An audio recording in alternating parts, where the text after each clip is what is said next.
What if I told you that the quietest person in the room could be the one carrying the heaviest strength? In every cafeteria, every school hallway, there are stories hidden behind lowered eyes, torn shoes, and hushed voices.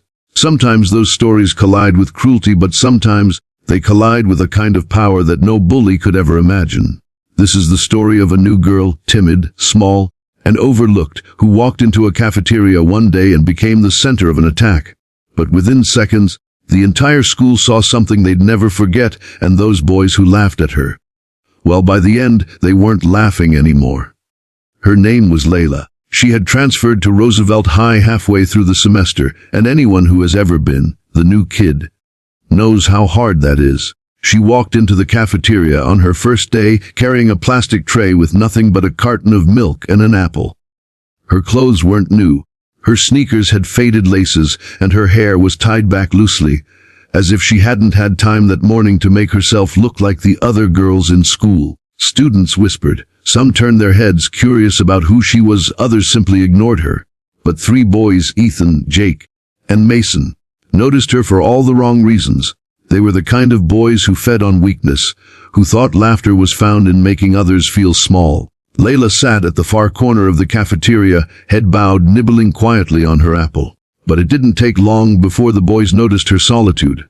Ethan smirked, nudged Jake, and within moments the 3 of them were standing by her table. New girl, huh? Mason sneered. Don't you know you need permission to sit here? Layla looked up, startled, but didn't respond. She hoped silence would make them leave. Instead, Jake reached for her apple, took a large bite, and tossed the rest onto the floor. Ethan slapped her milk carton, spilling it across the table and soaking her clothes. Laughter erupted around them, the sound echoing like a cruel chorus through the cafeteria. Her heart raced. Her throat tightened. For a second, she thought she might cry. But she remembered something. Her father's voice the night before she transferred. They don't know you yet, Layla. But you know yourself. Never let anyone decide your worth. So instead of breaking, she slowly stood up. Her hands trembled, not from fear, but from something deeper, resolve. But the boys weren't done. Mason shoved her shoulder, and with a thud, she stumbled back against the table. The cafeteria roared with cruel amusement. Teachers on duty hadn't even noticed yet.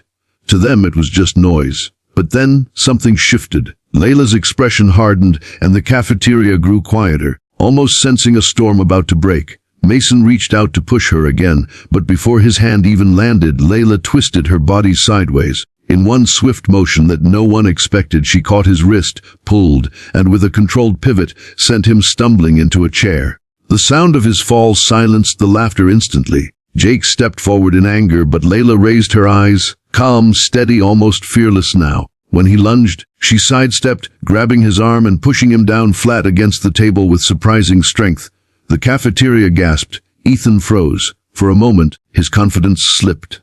Layla released Jake, who scrambled back, red-faced, humiliated. The room had transformed. Where there was once mockery, there was now awe. And in that silence, Layla said quietly, but firmly, "You think I'm weak because I'm new.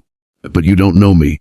She picked up her tray, walked past them, and left the cafeteria. Not a single person laughed anymore. Rumors spread fast in high school. By the next day, everyone knew about Layla, the new girl who had taken down 3 of the most notorious bullies without even raising her voice. Some students admired her. Others avoided her, but no one forgot her. But Layla wasn't proud. She wasn't trying to prove herself as a fighter. That wasn't who she was. She had learned self-defense years ago, after her father, once a military trainer, told her she needed to protect herself in a world that wasn't always kind. She never imagined she'd use it, especially not in front of the whole school. For Ethan, Jake, and Mason, the humiliation burned deeply. The 3 of them weren't used to being challenged. They plotted revenge, whispering in corners, convinced they'd find another way to embarrass her. And they did try. They cornered her in the hallway, spread rumors, and tried to sabotage her locker. But something unexpected kept happening. Students began to notice, not Layla's silence, but her resilience. When they blocked her way, she walked straight through without flinching. When they spread lies, she ignored them, focusing instead on her grades and small acts of kindness, helping a lost freshman find her class or tutoring someone quietly after school. The school began to shift. Other students started standing up too. A boy who had always been mocked for his stutter found Layla sitting with him at lunch. A shy girl with glasses joined her table. Slowly, a community grew around Layla, not because she was strong in a fight, but because she was strong in spirit. Then came the assembly. The principal, aware of the cafeteria incident, had called the entire school together. Most students expected Layla to be punished. The bullies were smug, certain they would get her expelled. But when the principal took the stage, his words shocked everyone. "I've reviewed the incident in the cafeteria. What happened was unacceptable, but not because of Layla's actions. Bullying has no place in this school. And when someone stands up as Layla did, it reminds us all what courage looks like." Gasps filled the auditorium. The bullies' faces drained of color.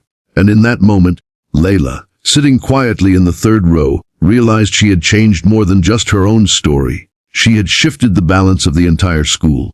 By the end of the year, Roosevelt High was different. Not perfect, schools never are, but stronger. Students were braver in defending one another, less afraid of standing against cruelty. And those three boys, they were never feared again. As for Layla, she didn't see herself as a hero.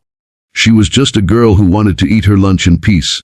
But sometimes, one act of courage is all it takes to show the world that laughter at someone else's pain can turn to silence, and then to respect. And that's why, seconds later, they weren't laughing anymore. Never mistake kindness for weakness.